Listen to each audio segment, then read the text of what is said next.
friend will get that situated. I just got to get the Instagram up on a Monday, and then we will be live. Come on, Instagram.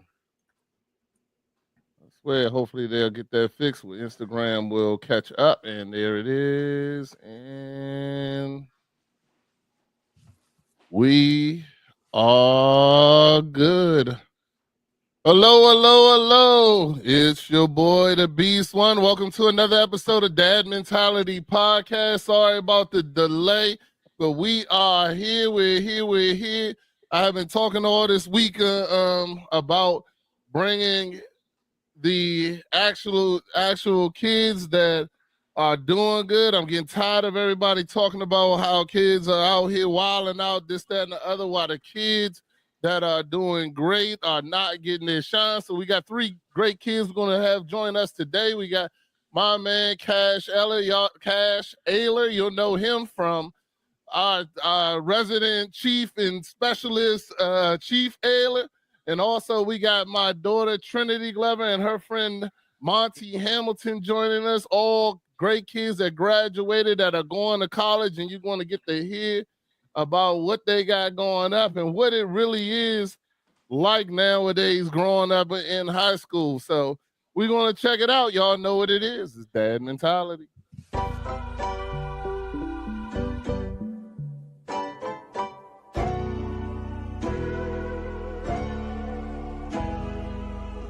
What is that's mentality? What it is? The mentality of taking care of family. As a man, I get lonely. I can't even call my homies, but I answer every call when my kids call me. I be there when they need me. They depending on me. They looking up to me. Sometimes we gotta fix our mental. Or maybe it's not meant to be a dad, a father, that's what men do. I made a promise to my kids, that's what I do. I just want them to do things better than I do. Or better yet, better things that I did.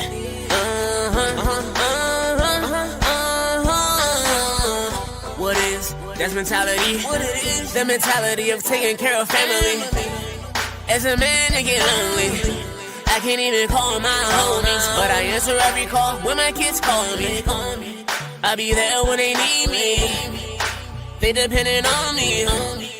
They looking up to me. Welcome to the show, shout out to the coach. And Maddie Ice Cold Crypto. And each one, teach one. That's mentality, we just try and reach one. What is, that's mentality.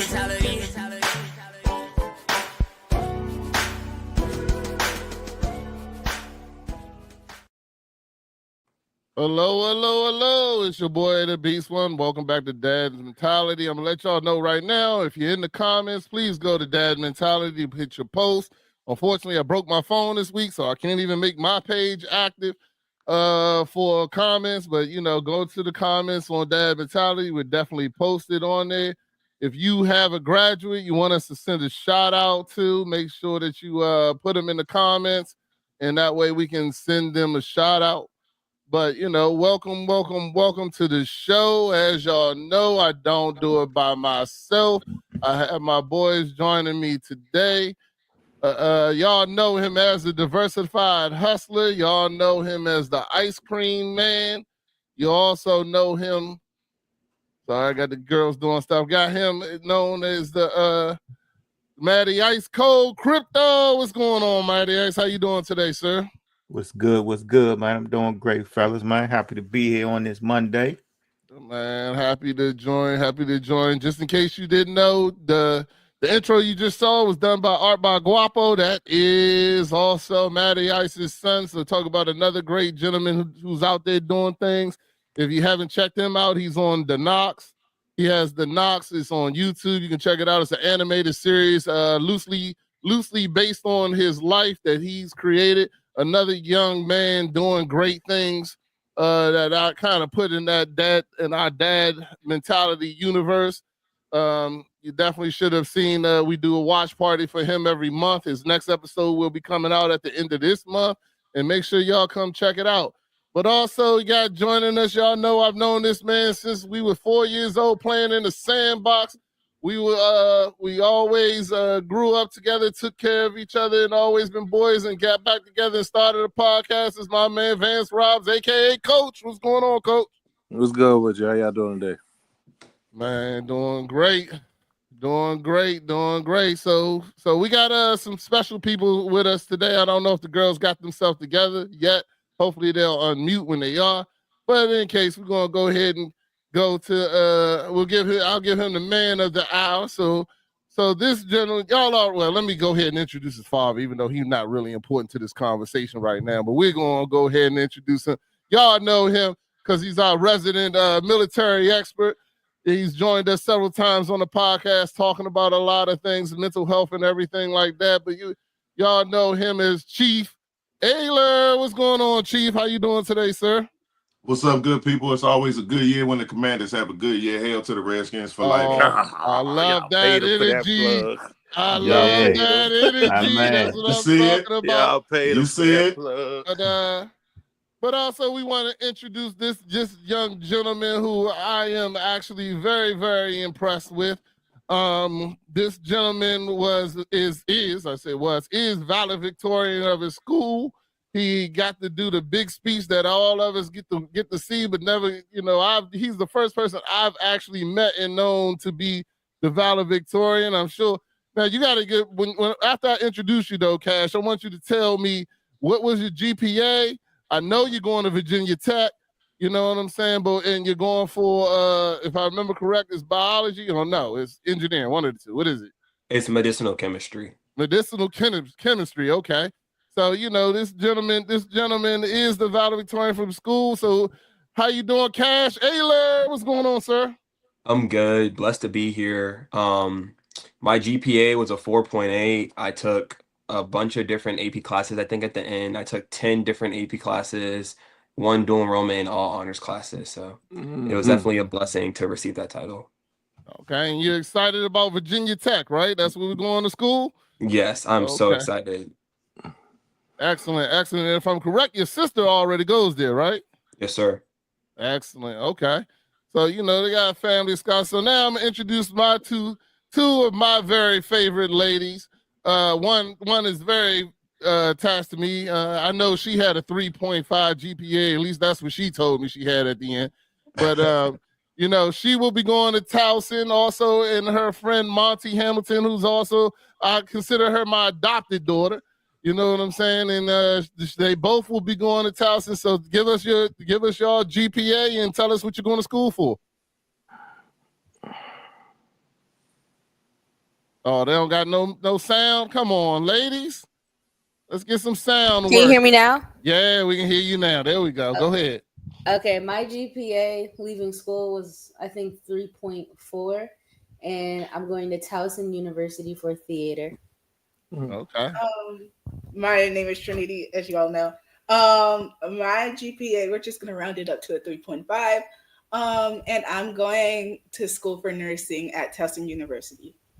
There we go. So we got three young gentlemen and ladies that I wanted to bring on here and just have a candid conversation about what it really is like to be in high school now in the 2020s, because all us old folks have this imagination that it's like East Side High from that's the show from Lean On Me still going on, and I'm trying to tell people it's different, that there's a lot of kids out here, a lot of people out here doing great things, including the ones that we have on the show today. But before we get into that, we do have to do our self-care check-in, because we believe mental health is important here in Dad Mentality, and that talking to somebody about what's going on in your life and is important. If you don't do it with your friends, parents, or someone who is a specialist for that, get it done. But we're going to start off here telling about our week. Fellas, I'm going to go ahead and go first and get it started off. And for me, I'm about an 8. I definitely had strong feelings off of last week coming out. I was in the 10 last week. This week is kind of, we was talking about it before we started the stream today, that when the coach said, when you're walking in God's purpose, that the devil attacks you. And I kind of feel like, the devil does do that when you are walking in His purpose. I think we talked about it before that when you're doing the things that the devil wants you to do, then he ain't messing with you. But he does when you're doing the things that God has set for you. And I kind of feel like that's where I'm walking now. It is difficult, but I have to be patient and keep on going. So, but it still does bother you. So, I'm gonna give myself a strong 8. I was excited about the show today, and really, this show really helps me reset my week. That's why I'm glad we do it on a Monday, so that kind of gets me in the right mind frame for the rest of the week. But right now I'm on 8, and that's what I'm gonna leave it at. Matty Ice, where you at? I'm sitting around about 7.5, man.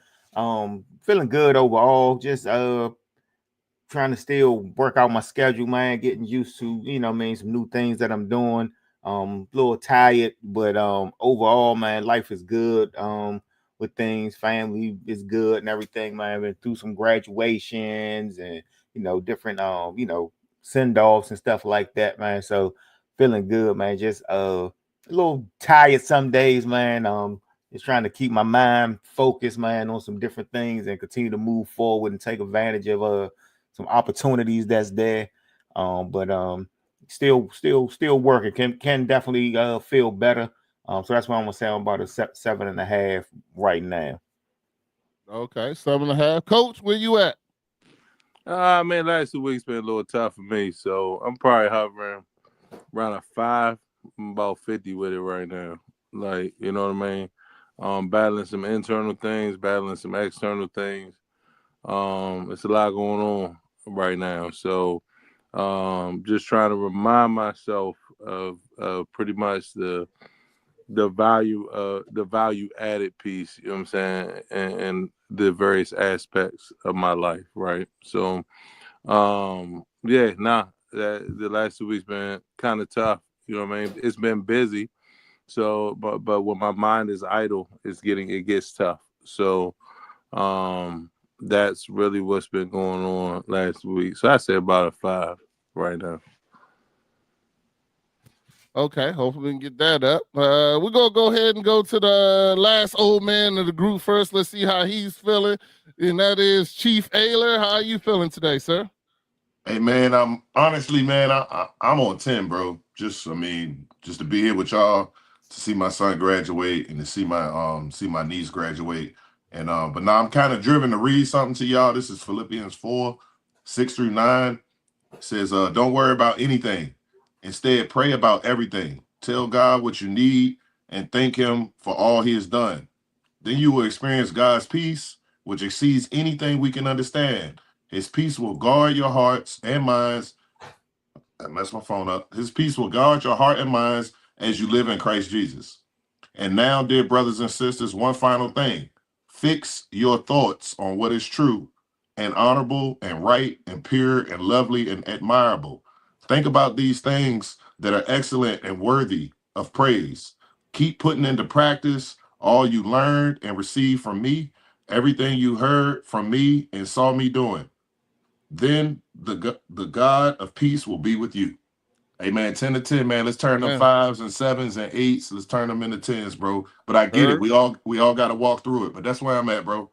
Yeah, I got you. Yeah, it's peaks and valleys, brother. It's peaks and valleys. Don't worry. Just because things go down and you get into a valley, you always know that it's going to go back up. You know what I'm saying? And you got to live through those times that you are 10s to give you the strength for those times that you are 5s. You know what I'm saying? Right. To let you know that it ain't nothing but you know what I'm saying? Everything is a moment. So, it's just when we talking about where we are in this moment. And in 30 seconds from now, I could be back at a 10. You know what I'm saying?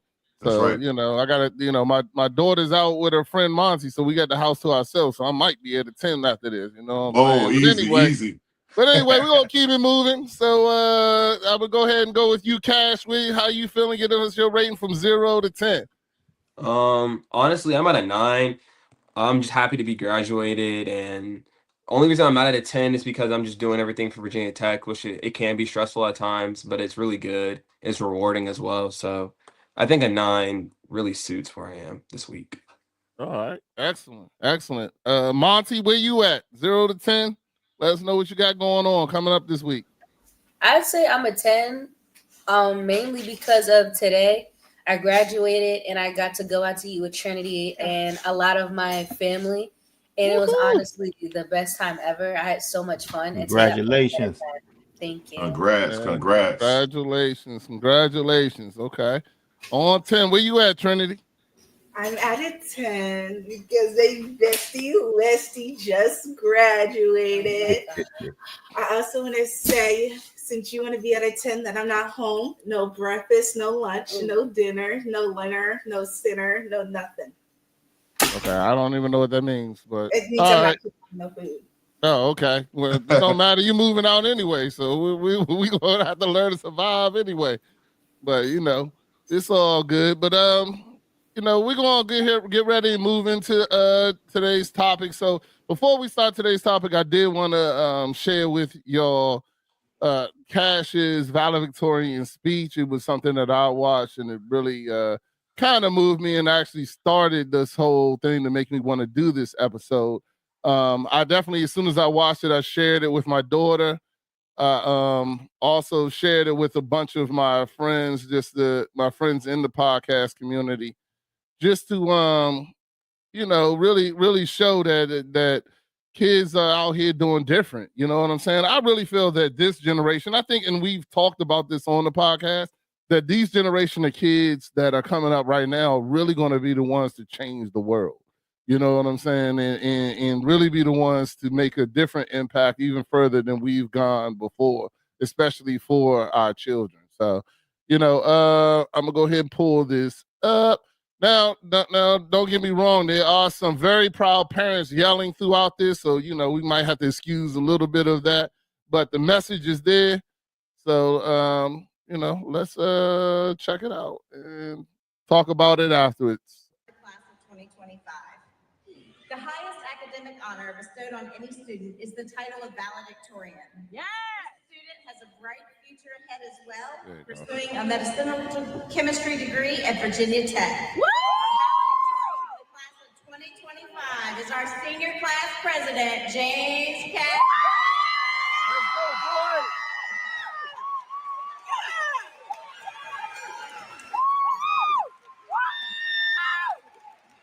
Let's go, boy! Good afternoon and welcome to our esteemed guests, faculty, family, and to the graduating class of 2025. My name is Kash Aylor, the senior class president, and wait for it, your valedictorian.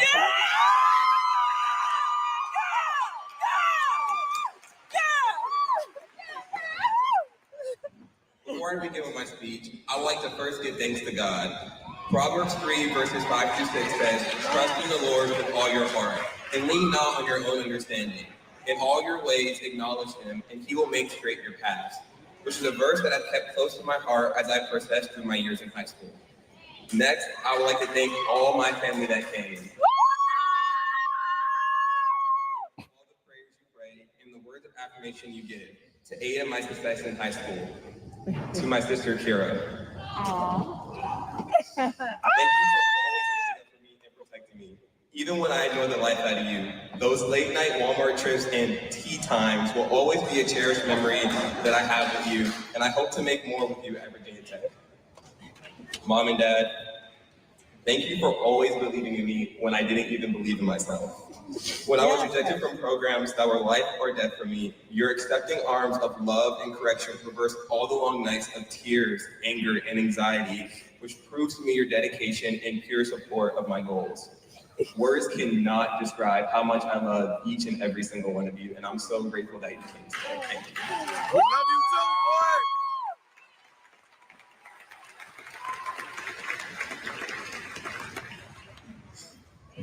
To my friends, thank you for the late night triple dipper runs, along with the deep conversations.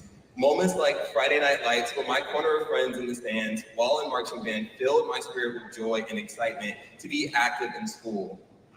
To my teachers, there's just so many of you. Thank you so much for everything you've done for me, for all the easy and all the hard assignments. Each assignment has played a crucial role in shaping who I am today, and I couldn't be more grateful for your hard work and dedication to my success. 4 years ago, on August 21st, 2021, I stepped outside a 2004 Mustang convertible, shaken, slightly car-sick from the drive, and completely unsure of what the next chapter would hold.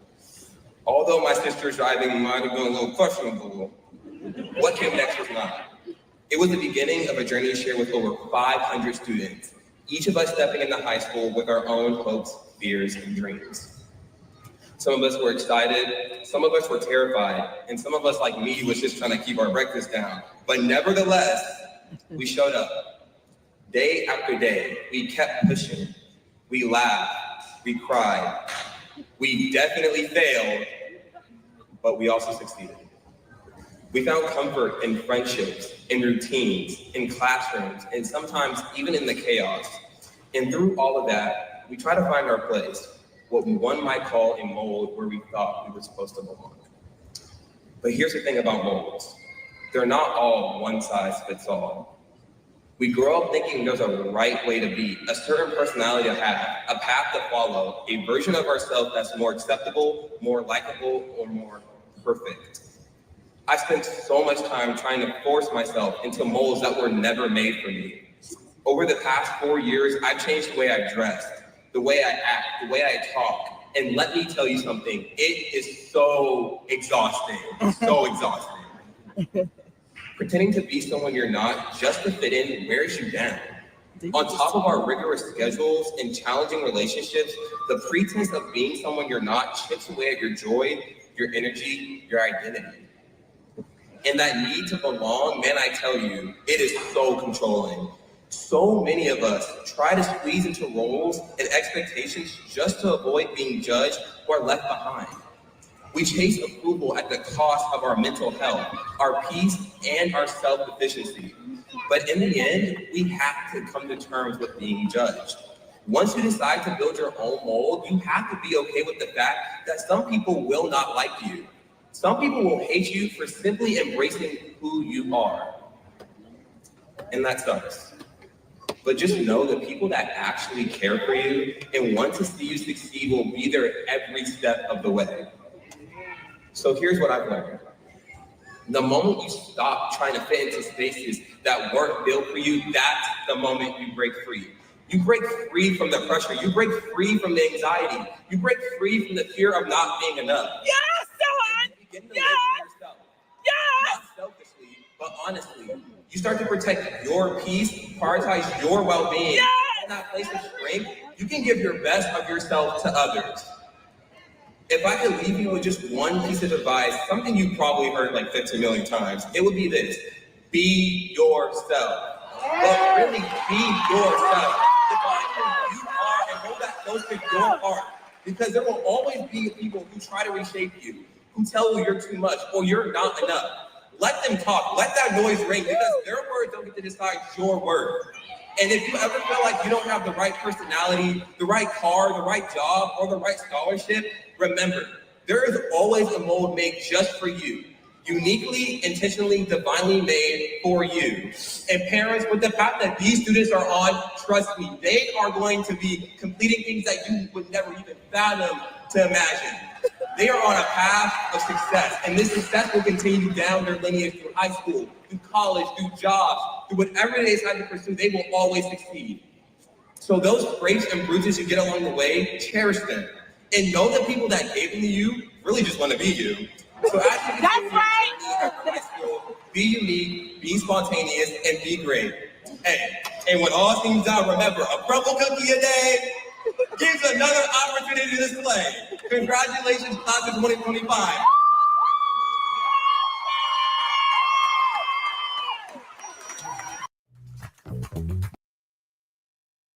All right, so there we go. So I'm gonna start with the young ladies and watching that valedictorian speech, and tell me what you thought about it.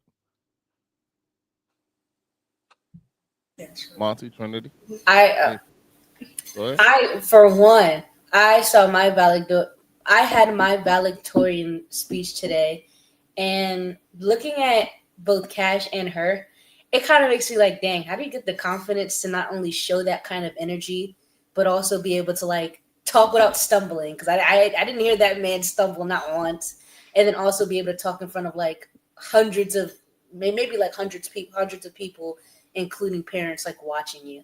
I think that's kind of inspiring. It teaches, like, it motivates to be a little more courageous. Like, okay, I can do some things that I may be scared of.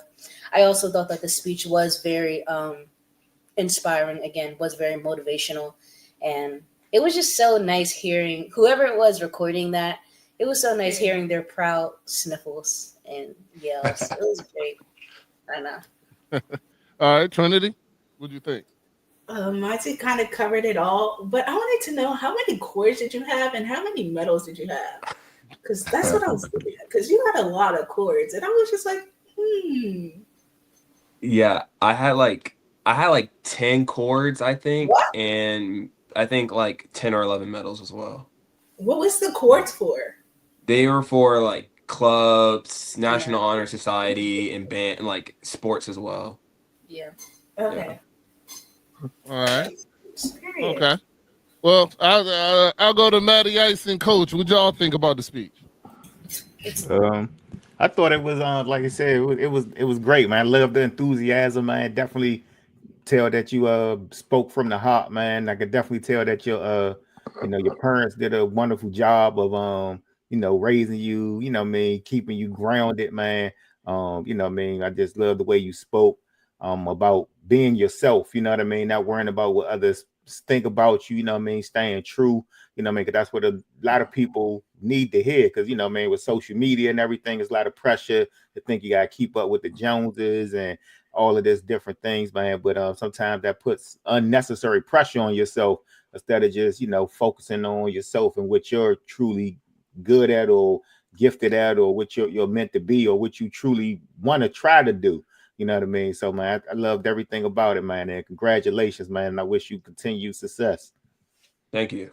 Yeah, definitely, man. Congratulations on, what I'm saying, your accomplishment with that, the valedictorian. I mean, that just proves consistency, right? I mean, because that's the only way you get that, right? You know what I'm saying? Your standard has to remain high consistently throughout high school. You know what I mean? And I know Lloyd ain't an easy high school to earn that at, right? You know what I'm saying? So I congratulate you on that. I think that your message is perfect for the youth today, and remaining true to who you are.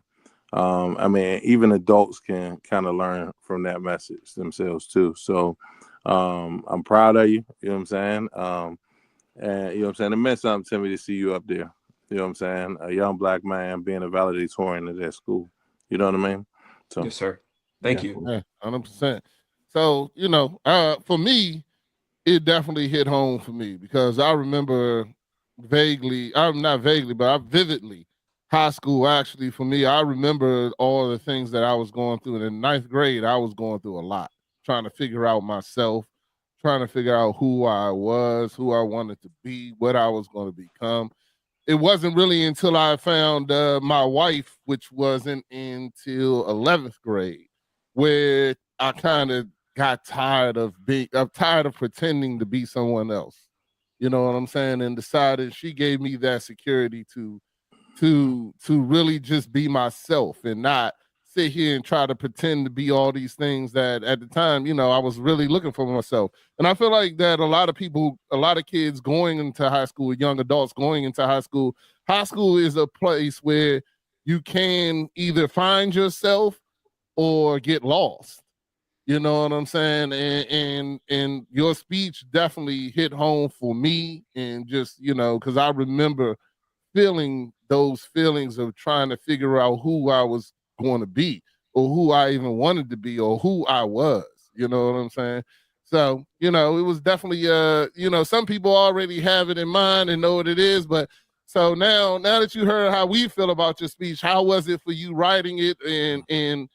And then I want your dad to tell us how he felt when he heard it. I don't know if he heard it before or what, but go ahead. So the main thing with my speech was literally not to make it generic, because I did my research.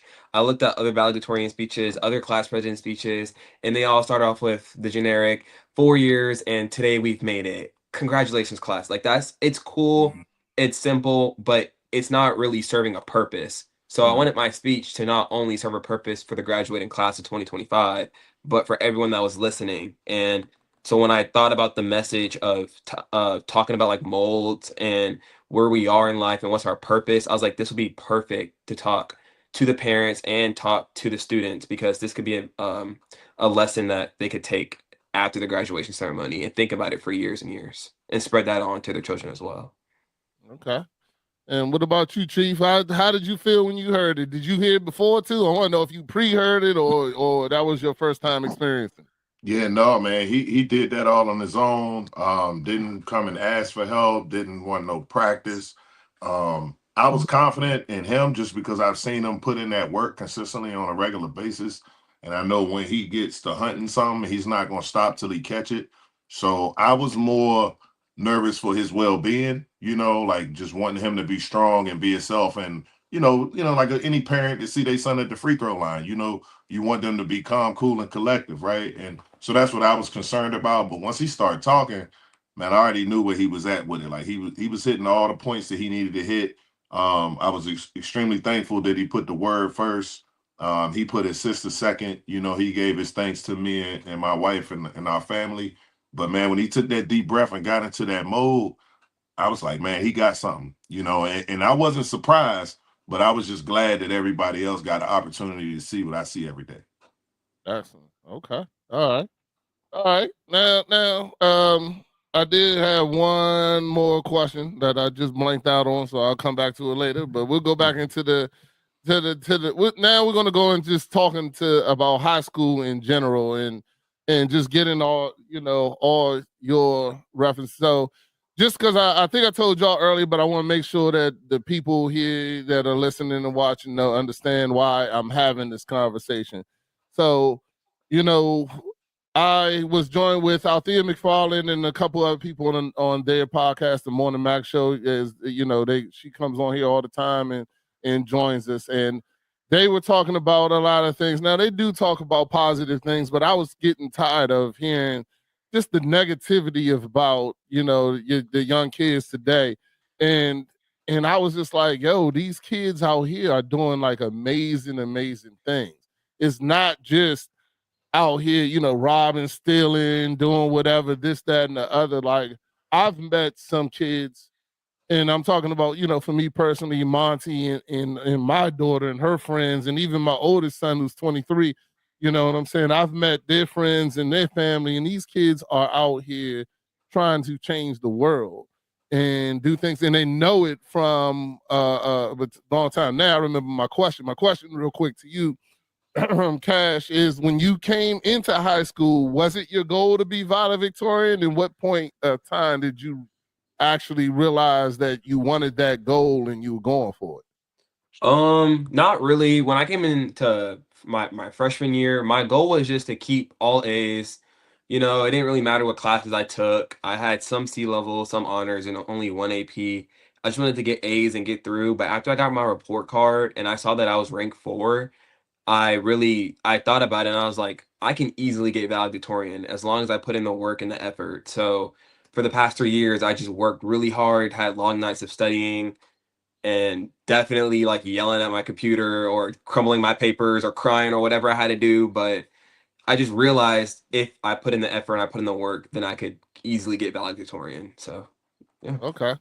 All right. I wanted to ask that question too real quick. But now just going back real quick. So if, I'm sure that you, even in high school, you have, there's always two ends of the spectrum. There's the kids that are doing exceptional, and then there's the other kids that are not. You know what I'm saying? And do you guys and girls, everybody, I'm asking this, in high school today, when you're at a level of getting a valedictorian or Monty, y'all are definitely honor students as well. Do you notice how heavily that the attention is on what people are not doing? Or do you notice that, or in your world, that it does feel like you are noticed as well? If you get my question, because it feels like to me, looking from the outside in, that everybody focuses on what the kids are doing bad. And I just want to know, as kids that are doing good, that are now going to college and exceptionally and graduating, does do you feel that same feeling in school? Like everybody's paying attention to the kids that ain't doing good, but nobody's paying attention to us who are excelling. And I see Trinity, you want to go first? Go ahead. Yeah. So I feel like people more heavily highlight the bad than the good, because what we know as graduate is that class of 2025 was the largest graduating class in the nation. Like throughout the whole thing, like throughout the years, class of 2025 graduates had the most graduates to graduate. And I feel like nobody recognized that, or recognized like the achievements that we have. Like there's this Black excellent woman who got I think like 7 million in scholarships, and it's like 14 and it's like graduating or something like that, or like just like, but in the news it's these kids were shooting up DuPont Circle the other day, and it's just like, can we focus on the good things instead of highlight the negative things? Everybody wants to talk about, oh, this negative thing happened, and it reflects all of our generation, Gen Z generation, instead of this one person made that bad decision, and not all of us are like that one person who decided to make a bad decision. All right, Monty, did you have anything you want to add? I mean, that's true. There's a lot of negative outlooks on Gen Z, whether it's like things like drugs or just overall bad choices. But I mean, I do think our generation was very successful in many different ways. And surprisingly, one of those ways was academically. In my own world, me personally, I feel that I am recognized for the good that I do academically, but I can see in like a general sense how generally they're only highlighting the loud minority of the bad things that we do, rather than the other successes that we're making or like formulating. So I agree. Kash? I definitely agree with Monty and Trinity. I personally feel like I am honored and I am upheld to a certain standard, but I also feel like that is because I've made people know my name. I made people look at me in a different light than what the stereotypes depict us as. Like the public wants to uphold these racial stereotypes that Black people will never be anything, or Black people are this or that, and there's some Black people, but not all Black people are smart. So like on the CCPS Instagram page, how many Black people have you actually seen getting posted and getting shown that they're doing these amazing things? Not that many. But when it comes to these higher funded schools with a higher Caucasian population, or just a higher population of students succeeding, you always see them getting posted, you always see them getting honored. So I feel like I put my name out there, I worked hard, I made people remember me when they went to sleep the next night, so they know that I'm actually about this life. I'm about upholding my grades, I'm about upholding my character. So there's definitely a stereotype that's being fueled every single day, and it just I feel like it needs to be addressed. Okay. Hey, well, hey, that's y'all are definitely the people to do it. So that's what I wanted to see. Matty Ice, Coach, y'all got anything you want to ask or add on that? Nah, man, I think that you got to just be mindful of that stereotype is going to continue, and it's going to take kids like yourselves to kind of change it, right? Because that's what the world wants. The world wants to paint that picture. The world doesn't want it to change. And that's what you see in politics, what you see going on in politics right now is just that. Like, so it's going to take you guys to continue to be strong and to continue to be loud in everything that you do, so that we can change that picture, right? So that's just my thoughts on it. Matty Ice? Yeah, I definitely think sometimes the depiction that we do see, on social media is sometimes only talks about, some the negative things with the youth today. And I do like that we are able to show, you know what I mean, having them here. And I just think it needs to be more of this, you know what I mean, to show that a lot of kids are graduating from high school, going to college at a higher rate, like Trinity was saying. And it just takes more platforms like this and you know what I mean, and other things to really show and get out there and show, like, definitely with the Black family and Black kids, man, you know what I mean, and show that we are strong families, because we talked about this before, you know what I mean, like the stereotype of dads, you know what I mean, Black fathers and things like that, that stereotype, you know what I mean, isn't true anymore. There's always going to be the outlier, and there's all, you know, there's going to be stuff like that, but overall I believe, you know what I mean, we are moving in the right direction, so we need to focus more on that than the negativity. Yeah, for sure. Chief, how you feel? Yeah, I agree with what everybody said. I would add that specifically for you guys, you know, that's coming up through this, that y'all have to be careful, because you know those threats come from the inside too. I mean, how many times that you guys get good grades, or do well on the exam, do well on some type of assignment, and then the first thing your peer group says, why you trying to act white? Why you talking white? Like, since when does being intelligent mean that you white?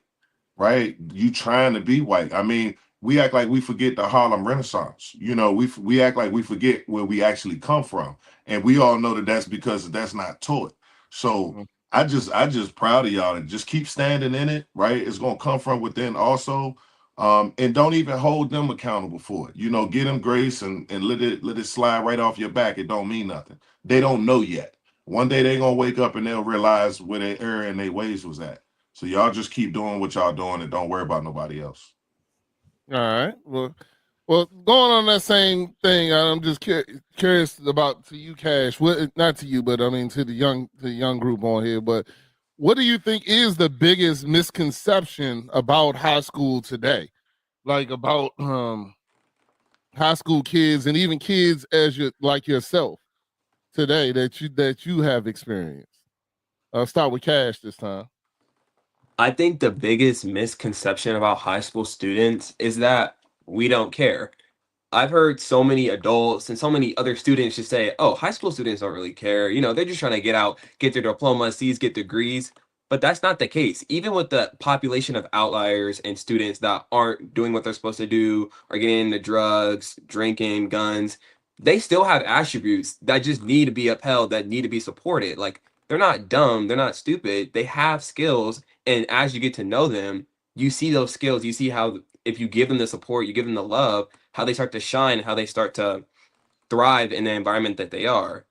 So the fact that high schoolers are looked at as students who are just trying to get out and get a job so they can live on their own, it kind of hurts, and it's just misleading, because that's not the case. We have goals, we have we have um we have desires, and we want to also do big things in the world too. So I just feel like that's one big misconception about high Okay. schoolers. All right. Monty, what you got? What do you think the biggest misconception is?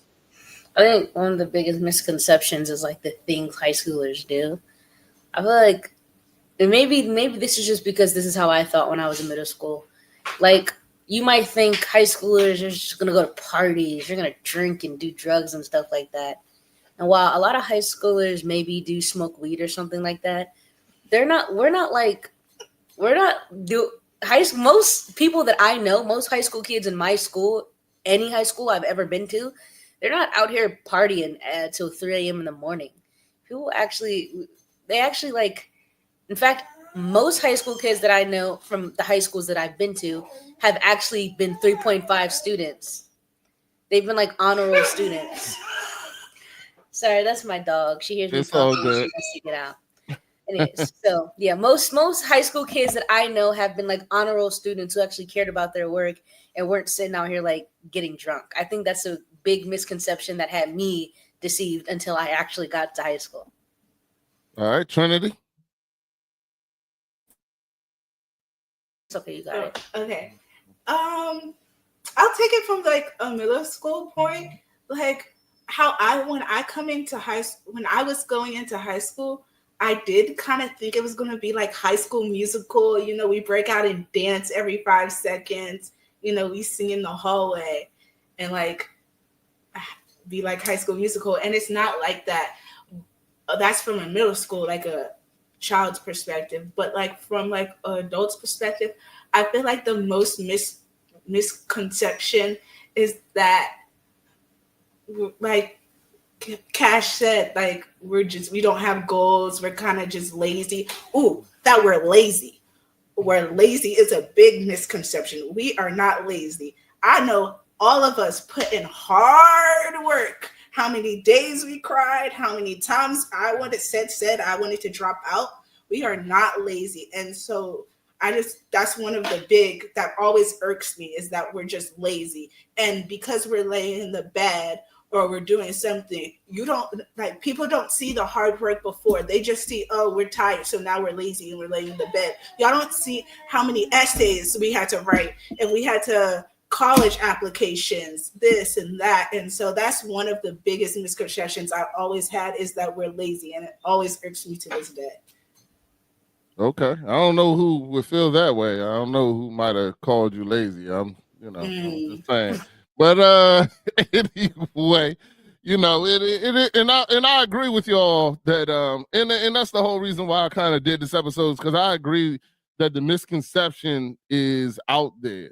And like I said, and these and typically, I'm having these conversations with people who don't have teenage kids, who have 30-year-old kids or this, that, and other, and they're just like, these young kids. And I'm like, yo, these kids are doing great things, going to be great things. And I don't understand why we keep on focusing on that and not taking the time to focus on the kids. Like, like Monty's is, I know you personally, so I can say this, but she's a great actress, a great person that's going to do great things in theater and stuff like that. I know my daughter's going to, has had the passion of nursing for years and worked hard and did all kinds of stuff that I wouldn't have done when I was your age. And Chief can over there and vouch for it. Trust me, I wasn't doing none of the stuff y'all were doing. You know what I'm saying? And it's almost hypocritical of me to sit there when I tell you ain't doing nothing and you being lazy and this, that, and the other. Because, trust me, I had no goals and no ambition. I didn't know what I was. I was just trying to survive the day. You know what I'm saying? So, I'm definitely proud of y'all, each and every one of y'all, to have those goals and get the things done that needed to get done. And even seeing, all the other kids that I know, all of Trinity's friends, RJ's friends, and even the kids that are coming up now, it's the same thing. Seeing coaches' kids are amazing. You know what I'm saying? The things that they're doing and stuff like that. So, and even Matty Ice. So, for me, it's just that I just feel like it is a huge misconception out here that, all the, I guess it's the Gen Z generation. Is that correct? Is that what y'all call yourselves or whatever? That, y'all don't have any aspirations and don't have dreams and goals and things like that. So, I definitely believe that. So my next question for y'all is, what did you use to keep yourself focused in getting grades and accomplishing your goals? What was the driving factor for y'all behind it? We're gonna go backwards this time, so I'm gonna start with Trinity. Monty can go before me. I'm still thinking. Okay, Monty. Never having a report card with anything less than a B. I may have a C on that progress report, but it was almost like a fun challenge. Never having any single report card with a C on it. That kind of is what motivated me. Okay. Trinity? What motivated me was getting my CNA certificate. That was the main thing that motivated me. Was at the end, I knew there was an end goal. I knew there was something I wanted to reach. And also, I want to thank ChatGPT, because got me through some tough times. But yeah, that's a main thing I want to. All right. Kash. Honestly, my dad was pretty good at motivating me, because I would always tell him, I'd be like, dang, I had this hard class and I had to write like a 10-page paper, or I had this really hard chem assignment. He's like, okay, you got it. I'm like, okay, oh no, like I actually have to do it now. So, but he gave me like good advice and like not to stress myself out and not to do all this like work and not have fun at the same time. So I feel like taking that advice really helped me like go have fun with my friends, but at the same time putting that same effort and that same time that I was having fun with my friends into my schoolwork.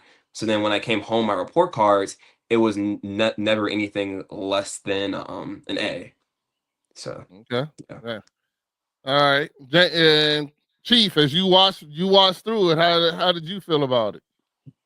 I mean, for me, man, it he didn't have to get valedictorian. He didn't have to get straight A's for me. You know, for me, it was all about just providing that bubble around him so that he could figure out who he was. You know, because as the full grown adult men that's on this line right now, we all know what it was like growing up in the 90s in the DMV area, right? And we know how hard we had to be just to come out the house to get from point A to point B. And I didn't want my son to have to go through that. I wanted him to have fun, laugh, you know, play sports, whatever sport he wanted to play, you know, not forcing him into football or basketball. And if he wanted to play instrument, I wanted to provide that bubble so that he could do whatever it was he wanted to do. Because that's the only way we ever truly figure out who we are, is if we have enough room to make mistakes, we have enough room to test stuff out. If you constantly pushed into, oh, you got to sag your pants to be cool, you got to wear the black t-shirt with the shiny joints because that's the only thing that we wearing around. You know, if you forced into that mold, it don't fit. But you're not gonna figure that out until later. So anyway, back to the answer. For me, it was amazing to watch. You know, we got a little practice with his sister 2 years earlier, right? It's good having them back to back because you could try certain things, and if it don't work, you can adjust. You know, but it was amazing watching both of them grow inside of a protected bubble, because that's what I feel like I was missing. I didn't have that protection nor the correction, and I think as parents, those are our two main responsibilities, or at least as the father, is to provide protection and correction, right? So to provide those two things and back up and just watch it work, it was great, man. It's like an easy bake oven. Okay. All right, you just compared your valedictorian son to a childhood easy bake oven, but we got what you was trying to say out of that. I'm not comparing my son. I'm got comparing the process. Once you have a process and you figure out what doesn't work for them and what doesn't work for you, then that process just becomes easy. So we were able to communicate on a level at his junior year where he can come to me and say, "Hey, look, I need some time." I'm like, "Oh, you need a mental health day? Bet. Don't go to school tomorrow." Right. But at the same time, on Thursday, when you do go back to school, go with your work done, right? Like we'd get them mental health breaks. We'd get them days where, like, don't worry about it, I'll call the school. Or you need to go late, you need to sleep in, whatever you need to do, because you haven't proven to me that you're willing to drop the ball. So I'm gonna be behind you, right? Hey, if you want to stay up to 2 a.m, bet. You want a pizza, you need something to eat, boom, I get it for you. Because like you said earlier, I ain't do none of the stuff he did, right? And I can't help him with his homework. So the only thing I can do is protect him and leave him in the space that he want to be in. And once we figured out that rhythm with communicating that, and he didn't have to worry if I was going to be mad about this, that, or the third, then it was easy, man. All right, I got a quick question. This is just something off the top of the head. So I'm curious, Cash, when did you realize that you had it? Like, when did you realize that, okay, this high school thing, I think I can actually do this. I can make it through there. Was there a point where you either had a conversation with your parent, you had a conversation with yourself, or anything like that, where you just was like, where you finally was like past the point of nervousness and now jumped into the realm of confidence? Yeah, I think there's probably 3, and I'll like keep them really brief. The first one was after my freshman year because did finish my first year in marching band. I had done my classes, I had joined some clubs, and I had knew some people. So I was like, all right, I'm gonna go into sophomore year, I'm gonna know people, I'm gonna try to meet new people, I'm gonna do more stuff. I was excited.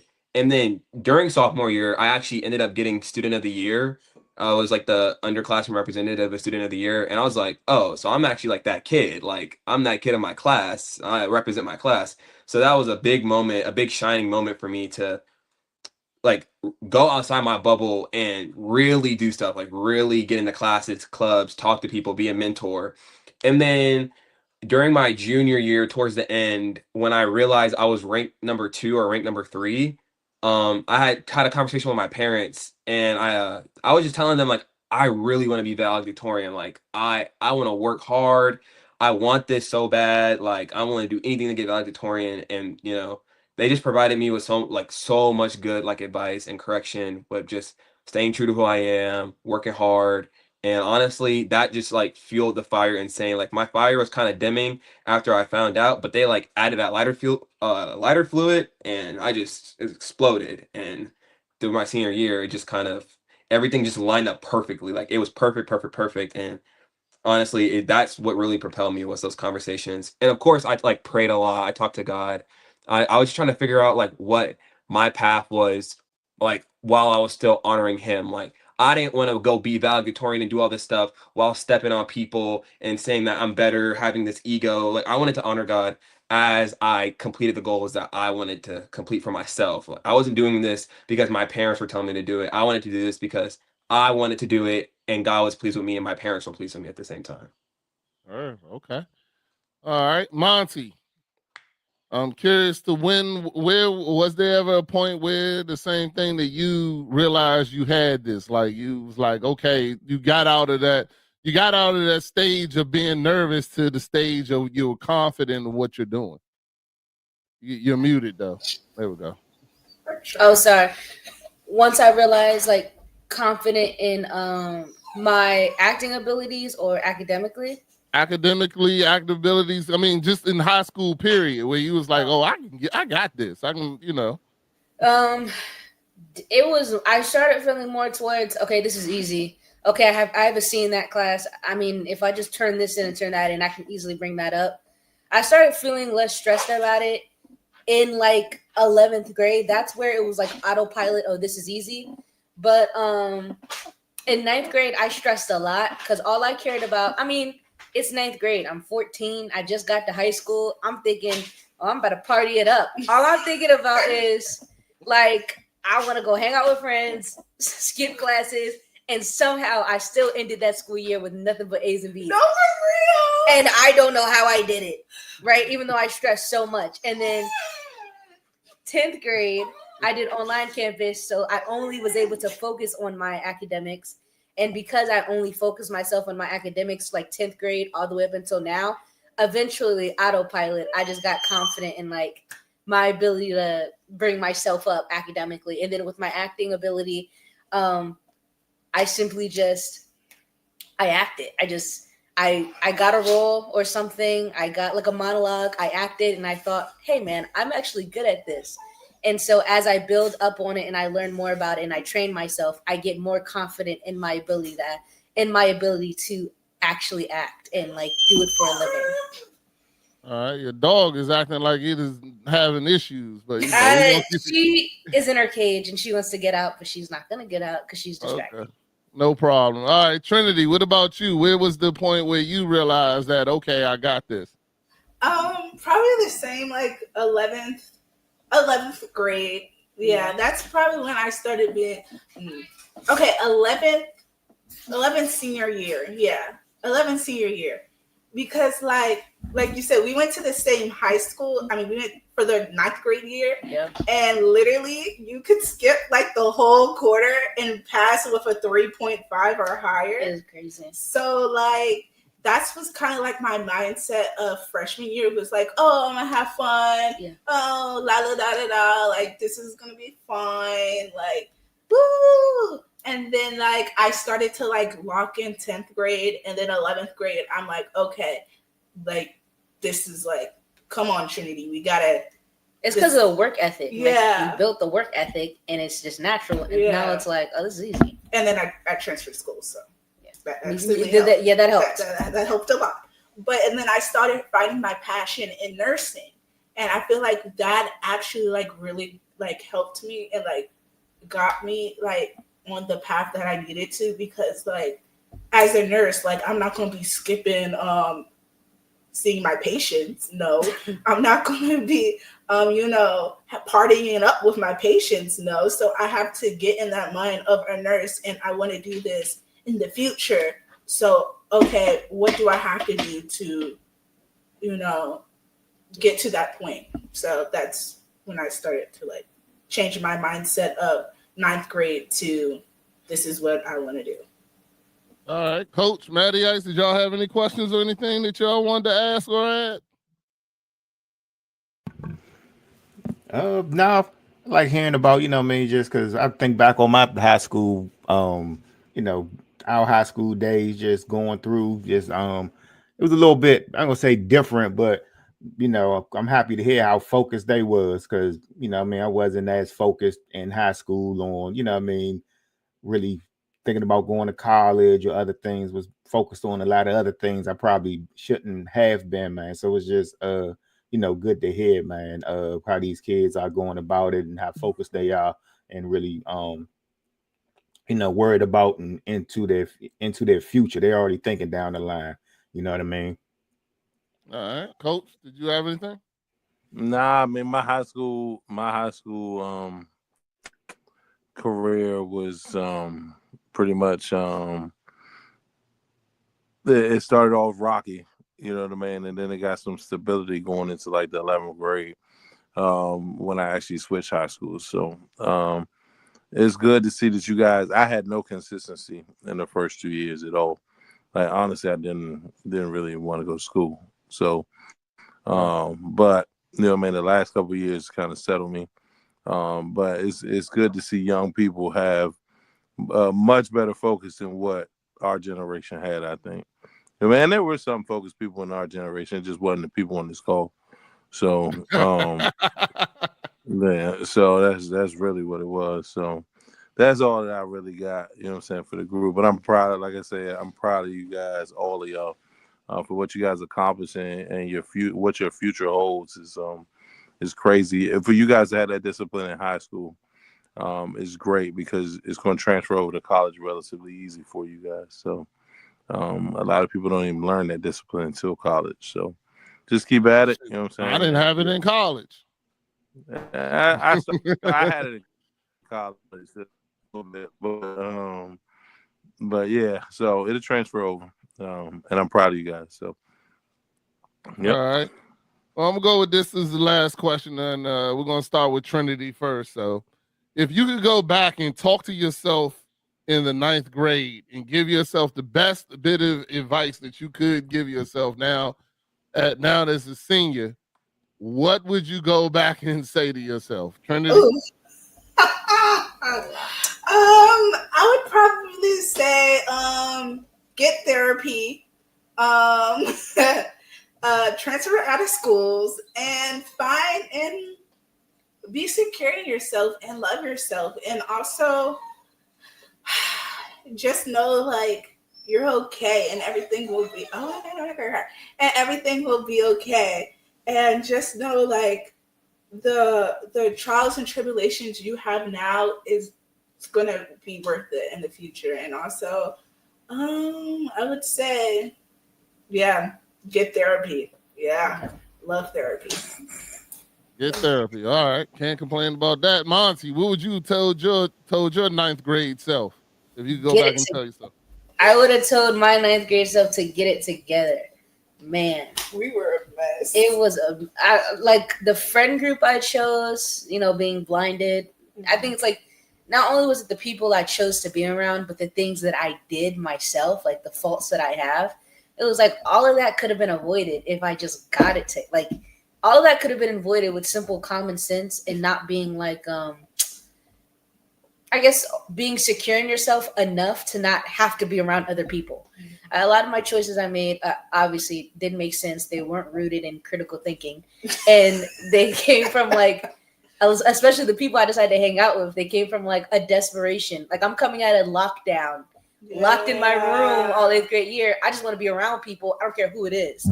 So I would 100% tell myself to get yourself together, bro. Come on, think about it. Just use your brain. Does that make sense? It's okay to be alone. It's okay to be alone. It's pretty great sometimes. Yeah. There you go. Okay, understood that. All right. Cash, what about you? What would you tell your 9th grade self? I would tell my 9th grade self to really find your like my own spiritual connection. Like my mom, she has her thing. Like, she's really deeply rooted into it, and it's a good roadmap. It's a good path to follow, but that doesn't also have to be my path of Christianity with God and my relationship with God. I feel like even now it's still hard to this day finding out like where me and God stand like on a relationship standpoint. So I would tell myself earlier on to take the time out the day to read your Bible, to pray, because that's the only way you're going to make a relationship with him. And yes, it's hard now. Yes, I'm working on it now, but if I started in freshman year, think about where I'd be spiritually now. But at the same time, I'm not upset, and I'm not regretting my decision I made in my freshman year of not, you know, making that stance with God, because I mean, I could not be in this situation right now. I could be in a totally different situation, but I'm aware that I could still do better, and that my freshman self could also do better if I told him. All right. Well, I'm gonna let the old folks answer real quick. If you can go back and talk to your ninth grade self, Chief Aylor, what would you have told your ninth grade self? So I got two answers for you. The first answer is I probably wouldn't have said nothing. If I knew that my life would be the way it is today, I wouldn't have said nothing. Because that ninth grade dude needed to go through what he went through so that this young man and my daughter can see the life that they about to have, right? Because that's all part of our journey, right? We got to enjoy the journey. But Lord knows, this is the second part of that answer.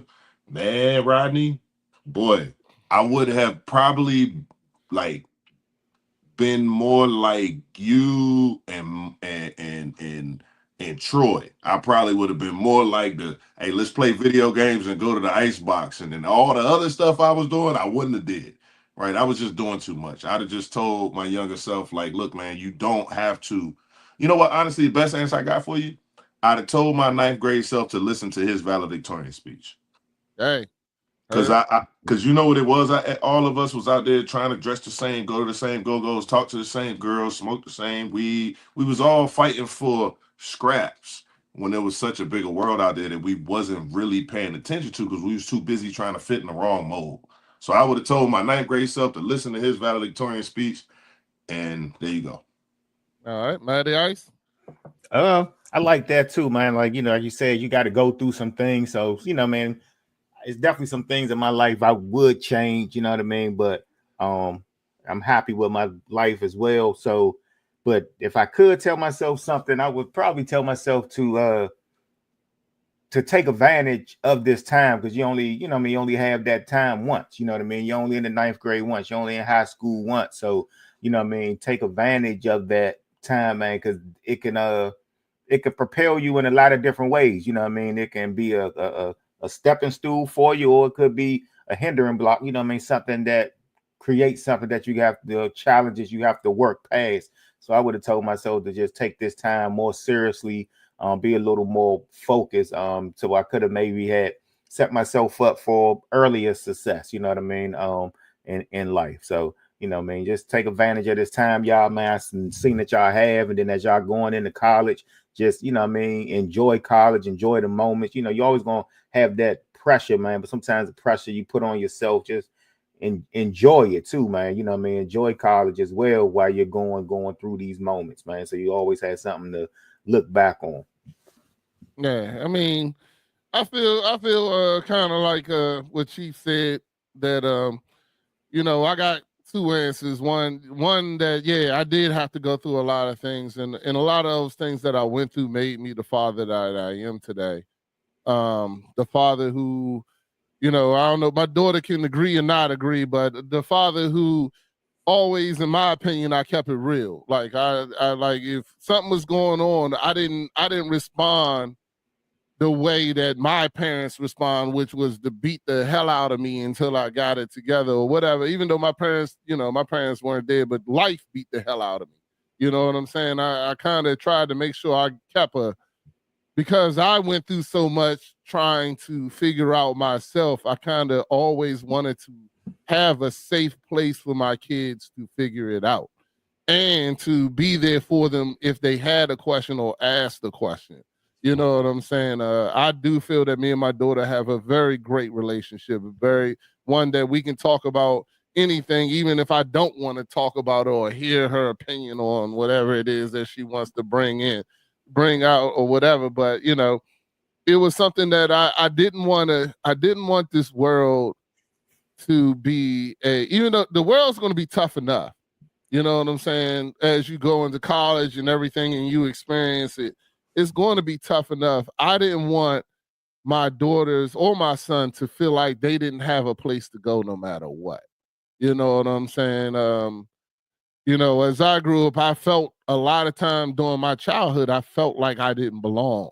You know what I'm saying? I didn't have a place. My father passed away when I was 11. My mom and I had a rough relationship during the time of the age you are now. And, and I never felt like I belonged. So, I wanted to make sure that my children had a comfortable place to grow and be able to be them and didn't feel like they had to be someone else. Like there was times that I've talked to my daughter and just told her that, whenever I saw her going in the direction of, like, one of the tough conversations for me was to tell her that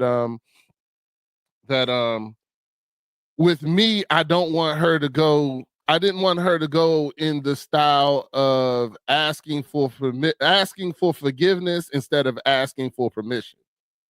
You know what I'm saying? Because there's a time where my daughter go out and do something and then tell me, and then it's more like she's now asking for forgiveness. And I told her, I was like, look, you can ask for permission with me. You know what I'm saying? I may say no, or I may give you a different suggestion or whatever the case may be. Remember that? If you saying something, say it out loud. So I can, hey, unmute. Don't be talking in the background. Unmute. I want to hear what you had to say. Go ahead. I know you had something to say. I didn't have anything to say. Continue. Huh? You can continue. You agree with what I'm saying or you don't agree? I want to know. I'm agree. I'm just trying to pinpoint which situation you're talking about. Oh, wait, it was when I said that directly to you. I was like, don't be going. I said, with me, don't go that route. Don't go that route where you're asking for forgiveness instead of asking for permission because you think you can't ask for permission. You know what I'm saying? Like, yeah, I'm not going to agree with everything you do. Yeah, what's up? No, I agree with you. I got another way I had to kind of put that same conversation. And It's funny because I used to use this on my soldiers for years before I had to use it with my kids. I would always tell them, like, look, give me an opportunity to do my job. If you go out here and start making decisions that is my responsibility to make that decision and you mess it up, I can't help you. All I can do is pull you out the mud and wipe you off. But if you give me an opportunity to be dad, if you give me an opportunity to be chief, you bring me the problem first, we could talk about it, figure out what we both think. And, if it's a certain level of a problem, I'm going to let you make the solution yourself based on our conversation. But if you take my opportunity of being, a father to you away by going and making some rash decision on your own, then you left with your own results. Yeah, 100%. I got you on that. But it was because I remember Trinity's 9th grade year, the one that they talking about, and I definitely was going to kill all of them. I wasn't just going for her. Her friends was going to catch them strays too. You know what I'm saying? So I'm glad that they came through that though. But and I told her, I was like, I want this to be a teaching moment for you. You know what I'm saying? And Trinity, I mean, Trinity, unmute. Yes. All right. During that 9th grade year, did you think I was going to kill you? Did you think that was going to happen? Or would you think, how was that? You said that was rough for you. I mean, what was it for you? Or you don't want to talk about it? I'll talk about it. I mean, y'all graduated now. Yeah, I still got the video of you and your friends doing that stupid shit. And I could have sent it to all the parents. I'll talk about it. I don't have no problem. So my freshman year, I indulged. Oh no, don't get it. Don't get into all that. I thought you was going to talk about the solution, not the problem. Oh, okay. Basically, but you go ahead. You tell the story however you want, baby. I'm gonna stop interrupting. Basically, I was going through a time, and grass is like a good color, so I started indulging in grass, and then basically my parents found out, and it was it was a time, I feel like I feel like that the outcome was good, of course, because I'm here now.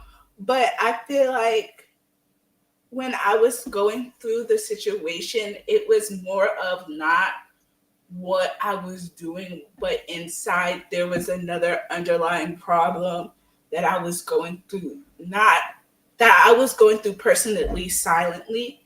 And I think my parents could tell a little bit, but I think they were just waiting on me to come to them because I was going through it. And so when I say therapy, I mean therapy. And so with that, I feel like that kind of opened doors for me and my dad, especially, where okay, now I guess it's time to have a more open and honest conversation. I guess it kind of opened the doors where it was okay, I guess it was a growing point in our relationship. That was one of the growing points in our relationship. But I feel like just being honest and having that honest, hard conversation, yes, it was hard, but it was a conversation that needed to be had, because at that time I was going through a path where if they probably haven't found out, I'll be honest, would not be here right now, because I was just, anyway. But the point is that having those open conversations with your parents, no matter how hard it is, even though it's hard, they won't know that you're going through something silently if you don't express it or just show it, because it's okay to not be okay. And that's one of the things that I always stand by, that it's okay to be not okay. But if people don't know you're okay, they don't know how to go through that process with you if they don't know that you're if they don't know that you're not okay. And so I guess it's being honest and open, having that open communication with my mom and with my father was probably the best thing for a relationship. And now we're at a point where now we can have open and honest conversations with each other. So that's my little spiel. God, okay. All right, so we're gonna go ahead and get into this. I got a reel. I only got one, so we're gonna go into one reel, and then it was something that I just saw and wanted to bring up and see how y'all felt about what y'all, the young kids on here, and even the dads on here can throw their young adults now, man. Young they adults, graduates. Man, they're still kids to me. They're gonna be with it. But young adults. And tell me what you think, and we'll see. Let's go. Oh, hold on. Hello, Father's Day. I don't even know why I'm getting so excited. I ain't getting I'm a father. I don't hang around men who don't take care of their kids. And quite frankly, I don't even know any. Come get this medicine, boy, so you can stop coughing. You drank it all? I'm a father. Of course I'm happy my son wants to play football like his old man. But deep down, I'm a little scared, y'all. I know how rough the game can be. I'm a father. I get blamed for everything. Did you give him some medicine? Yes, I gave him some medicine.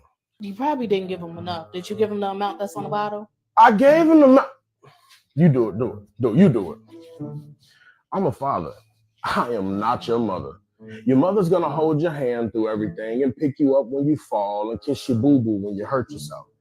It's my job to tell you to pick yourself up, dust yourself off, and try to figure it out for yourself. I'll be honest, though. I'm going to be watching nervously the entire way. It hurts me not helping you, especially when I can. But I just know how hard life is, and I need you to be mentally prepared for whatever it throws at you, even if I'm not here. Goodbye, Mother's Day.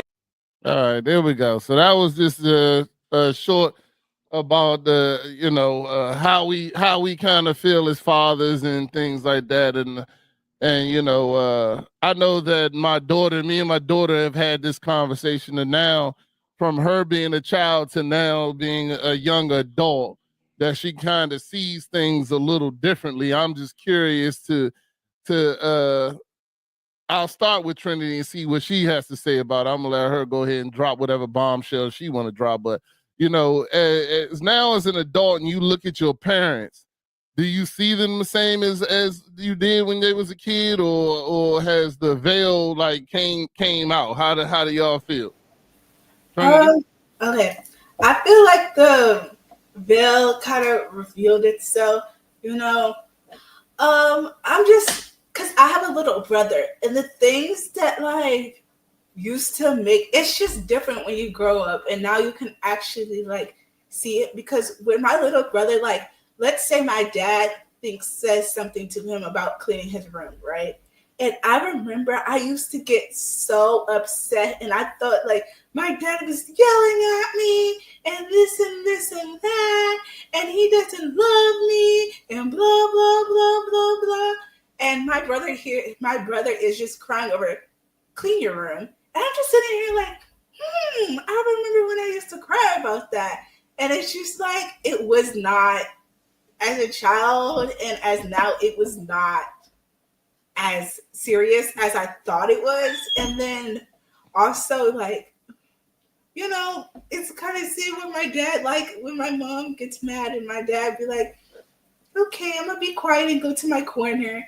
And the whole time I'm thinking my dad was like, yelling at my mom. And my dad is just in the corner quietly sitting there with his hands just peaceful.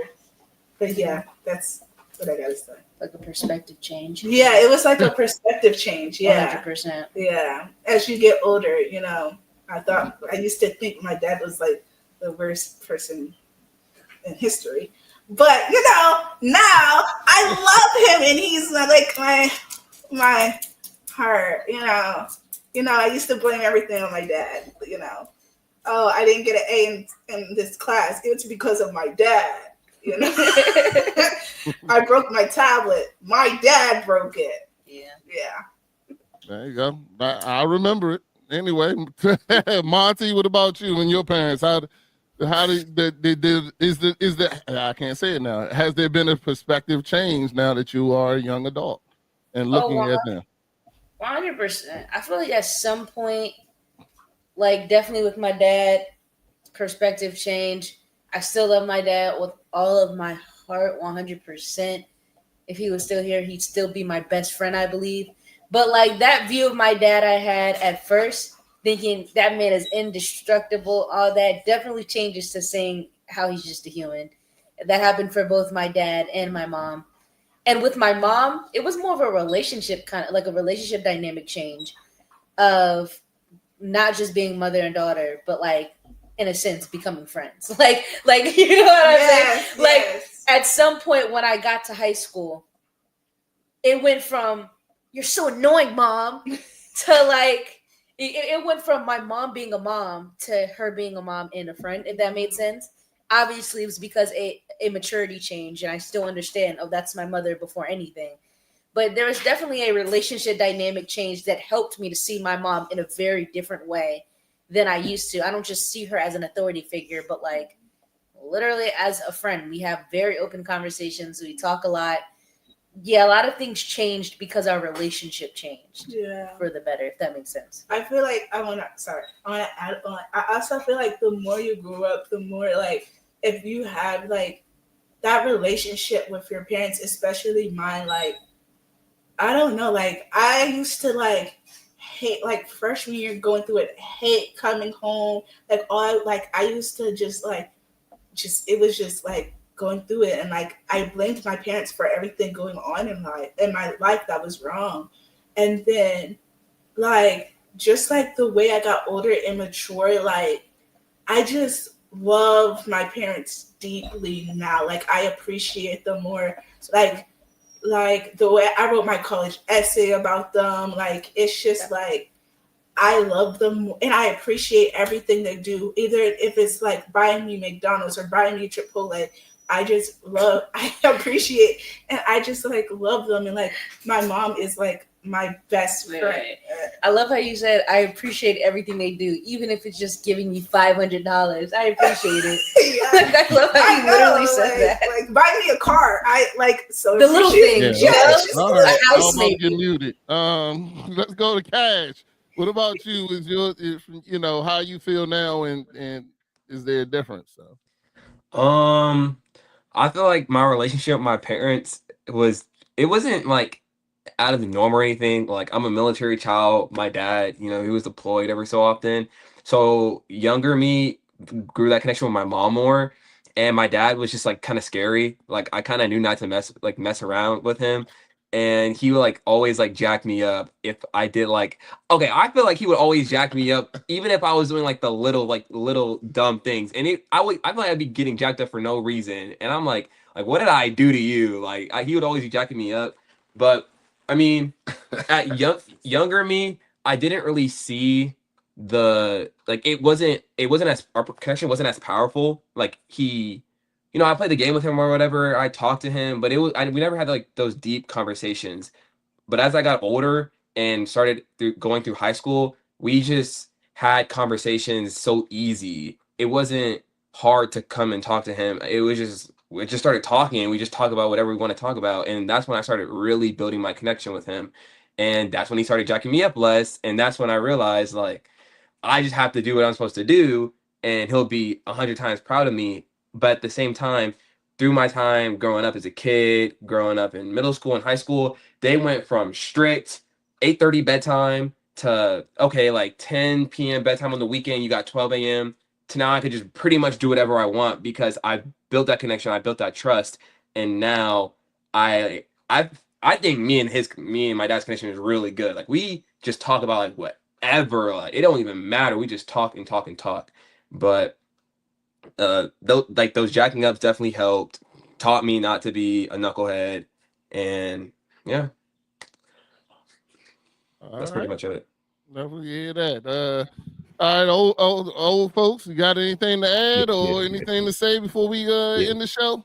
I just add that it's also, the kids grow and mature, but then also I want to say that we as parents grow and mature too. You know what I mean? As we learn our kids, and as we get older, we start seeing things a little bit different. Because I know me as starting off having my son at an early age, me and my wife, only thing we could do is what we knew and what our parents kind of taught. But then as we got older and started learning new ways, you kind of start approaching things differently. So I think it's a collaboration of growth between, when you're growing with your kids, man. And then you definitely, it's a blessing when you can grow through it, and the bond gets stronger as they get older, because I've seen it go the other way unfortunately for some families and parents, where their kids, they don't even talk to their kids or whatever like that. So it's definitely a blessing, man, when you can grow and make that bond stronger with your kids as they get older. Yeah, for sure, man. I 100% agree. And I just give y'all an example of what it was for me. It was really during COVID, man, because I had been, I'm still in the Army, but I had been in all these constant tactical units deploying and all of that. But then that time frame from 2019 to 2020, I was out in Illinois working for Caterpillar and almost like an internship program. So we wearing khakis and polos every day, right? And just going to hang out at Caterpillar. We learning some things. But then when COVID hit, they was like, yo, stay home. Like, y'all ain't on the clock, no way. Just stay home, take your computer. So this was the first time, I think me and my wife was married probably 14, 15 years at a time. This was the first time I was in my house with my family for 6 months straight without going to the field, without going to Afghanistan, without having some crazy, like field type environment. It was the first time for 6 months. Woke up in the morning, went to sleep in the morning in my bed at my home. And it was funny because like everybody was kind of like tiptoeing around me. Like we had all kind of gotten to like, I don't know, everybody was mad at me or something. And I kind of snapped and was like, look, I'm trying to figure out this new thing too. Like, I ain't been around y'all this long. I don't know what's going on. Like, y'all gotta give me a chance, man. This is the new softer side of me. Like, just talk and say what you try, So anyway, it was and and I enjoyed it. It was the best 6 months of my life, and it kind of influenced my decision to go ahead and get out the Army when I did. So, yeah, man, all like to Maddie's point, man, like we mature together, you know, and I think the earlier we as parents communicate that down to our kids, because I didn't know that I was maturing with them. You know what I'm saying? I was just dad. I'm gonna do what I got to do. But then once I realized I'm maturing with them, I had to tell them like, look, y'all, this is the newer, softer side of me. Like, give me a chance. You know. So I think the earlier that you identify that you're maturing with your kids and you explain that to them, the better it's gonna be. I also, oh, sorry. Go ahead. No, you good. Yeah. I also, to that point, I feel like my dad also had to learn how had to grow with me in a sense where he had to learn as a growing up as becoming a woman, how I am and certain things that happen and how I respond to things is different than how he responds to things. And I had to learn how he responds to things are different than how I respond to things.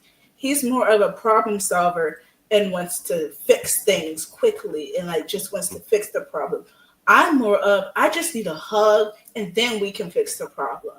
You give me a hug, let me cry a little bit, and then we can fix the problem. And he had to learn that about me because he would try to fix it and then I would just like go into a frenzy because I'm not mentally ready for it to be fixed right now. And so he had to learn that about me. And I had to learn that it's not intentional to him, that he's not intentionally trying to hurt me or intentionally trying to make me feel a certain way. It's just how he knows. And we just had to learn that about each other so we can like figure out what we both need. So that's definitely like what we're talking about, like maturing with each other. For me, I'm very simple. Like I think I'm really simple-minded. You know, I don't really need all these flashy things, all these flashy solutions or problems. I just need a plan and we finish the solution like that, like get it done as quick as possible. I'm really simple. And I mean, it was difficult at times because like with my dad, retiring, he's home more often. He can come to the games and the football stuff. And he's trying to figure out like where we stand. He's always like, oh, do I need to be here? Do I need to do this? Do I need to do that? Do I need to do that? I'm like, no, like it's real chill. It's simple. You don't really need to do much to please me or make me happy. I just seeing that you understand me and you just meet like my simple requests is more than enough. And you don't have to do anything more to make me, like you more. I already like you a lot. So my simple request and my simple mindset is just that was definitely how we matured as a lot. That's why I feel like it was easy for me and my dad to mature. I feel like it only took like a year maybe because we both have a similar way of like solving problems and going about certain things. It's not like we're trying to jump through loopholes. We just want to get through the task as fast as possible in the easiest way possible too. Okay. All right. Well, yeah. So I mean, hey, this was a great show. I definitely enjoyed having y'all here with us today and just having this simple conversation. I do believe that it is a conversation that as parents and just us as men and fathers and everything like that to have with our children, whether they're male or female, this, that, and the other. Because I definitely learned as I got older that I had to treat each child differently. There's not, my son, yeah, I could jack him up. My daughter, I could not. If I jacked her up, it would be 2 weeks before she would even talk to me or even understand what I was trying to say to her. No message would get put across. None of that. I just learned, just give me your phone. Give me your phone. Come here. Give me your phone. There was one time I didn't talk to him. Like, I'm real, I get that from my mom. Oh, okay. Yeah. Yeah. Your mom said what, petty? That's what you get from her? That's what she said. But anyway, Molly, thank you for watching and checking us out. Yeah, she was raised by a semi-good dad. I appreciate it. And a great mom. So, it definitely takes both of us to do it. But I just want to make sure y'all know that us here at Dad Mentality, Kash, Monty, Trinity, was that we are all extremely proud of y'all. You know, I know the road was not easy, and the road is still not going to be easy as you get into college and go into life. You know, the thing about it is that you just got to keep your head up and know that life is going to be peaks and valleys. And anytime you're in the valley, you know, you got to take those times that you was attend and last and hang on to them. But also remember, I know for my daughter, my family, any one of y'all, if you ever, you ever need a person to talk to, you ever need a person to just come and just lay your feelings out there and just express them, I'll always be here for y'all. And I know the parents here are all going to be there for their kids, and any of us would be willing to talk to y'all about anything. You know, Monty and Cash, I probably told Monty this to Cash and let you know, your Uncle Rodney will always be there for you. And if you can't call your dad because you're worried about him, you can call me. I'll save you and keep it a secret. You get one secret from your father or your mother, Monty and Cash. One. That's it, though.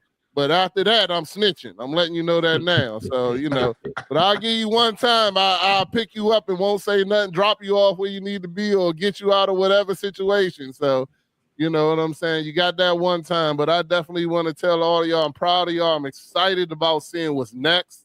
I'm excited about seeing what y'all got going on as y'all go through your college years and grow and become adults.